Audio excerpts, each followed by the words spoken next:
Hello guys, আসসালামু আলাইকুম। আশা করি আপনারা সবাই ভালো আছেন, সুস্থ আছেন, সুন্দর আছেন। আমি আবার আপনাদের মাঝে উপস্থিত হয়েছি একটা ছোট্ট গল্প করার জন্য। তা হলো, কেউ যদি আপনাকে অন্ধের মতো বিশ্বাস করে তাকে কখনো কষ্ট দিয়েন না। কথাগুলো যদি ভালো লেগে থাকে সাবস্ক্রাইব করে বেল বাটন টিপে দিন, বেশি বেশি শেয়ার করুন। কেউ যদি আপনাকে অন্ধের মতো করে বিশ্বাস করে তাকে কখনো কষ্ট দিবেন না, কারণ বিশ্বাস হারিয়ে গেলে মানুষের বেঁচে থাকার ইচ্ছাটাও হারিয়ে যায়। মানুষ বিশ্বাসটা যদি হারিয়ে ফেলে তাহলে মানুষের বেঁচে থাকার ইচ্ছাটাও হারিয়ে যায়।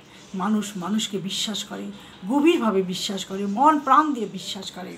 সামান্য একটু বিশ্বাসের কাজ করলেই তাকে বিশ্বাস করে। তারপর সে যখন বিশ্বাসঘাতকতা করে তখন মন হৃদয় সব খান খান হয়ে ভেঙে যায়। মানুষকে বিশ্বাস করে মনের অজান্তে অনেক কথা বলে বসে, অনেক গভীরে চলে যায়। তারপর সেই বিশ্বাসঘাতক যখন সেই কথাগুলো সবার সামনে উন্মোচন করে, সবাইকে জানিয়ে দেয়, তখন সেই বিশ্বাসঘাতককে আর বিশ্বাস করা যায় না। মানুষ কানা খোড়া পঙ্গু নিয়ে সংসার করা যায়, কানা খোড়া পঙ্গু নিয়ে সংসার করা যায়, কিন্তু যদি মানুষের চরিত্র খারাপ হয় তাহলে তাকে নিয়ে সংসার করা যায় না। কানা খোড়া ল্যাংড়া নিয়ে সংসার করা যায়, কিন্তু চরিত্রহীন পুরুষের সাথে সংসার করা যায় না, অথবা চরিত্রহীন নারীর সাথে সংসার করা যায় না। স্বামী সন্তান নিয়ে সুখে থেকেও পরকীয়া করে, স্বামীরা স্ত্রী সন্তান নিয়ে সুখে থেকেও পরকীয়া করে। এইভাবে পরকীয়া করলে সেই সংসার কখনোই টিকে থাকে না। ভালো বন্ধুকে ভালোবাসা যায়, কিন্তু ভালোবাসার মানুষকে বন্ধু ভাবা যায় না।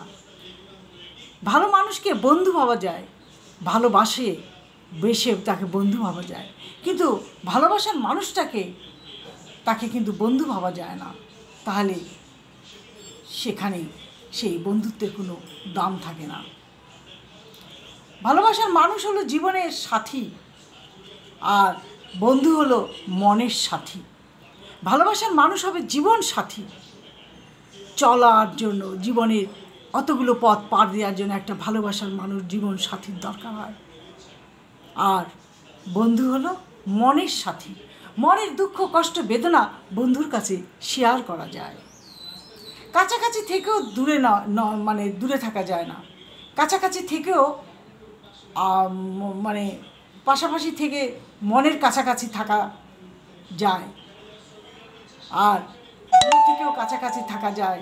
আর মনের টান থাকলে হৃদয়ের টান থাকে। যতই কাছাকাছি থাকেন না কেন, অনেক সময় দেখা যায় মনের কাছাকাছি থাকা যায় না। আবার যত দূরেই থাকেন না কেন, হৃদয়ের টানে মনের টানে মনে হয় কাছাকাছি চলে এসেছি। যে আপনার বদনাম করে তাকে বদনাম করতে দেন না, কারণ যে বদনাম করে সে আপনার সমতুল্য হতে পারে না। যদি কেউ আপনার বদনাম করে তাকে বদনাম করতে দিন না, ক্ষতি কী? মনে রাখবেন, সে কিন্তু আপনার সমতুল্য নয়, তাই আপনার বদনাম করছে। বদনাম করলে আপনার মান সম্মান হয়তো সাময়িকভাবে নষ্ট হয়ে যাবে, কিন্তু যারা আপনাকে চিনে জানে তারা তো ঠিকই আপনাকে সম্মান করবে। তারা জানবে এটা মিথ্যা কথায় প্রচার করা হচ্ছে। আজ এই পর্যন্ত। ভালো থাকেন, সুস্থ থাকেন, আর চোখ কান খোলা রাখেন। আল্লাহ হাফেজ।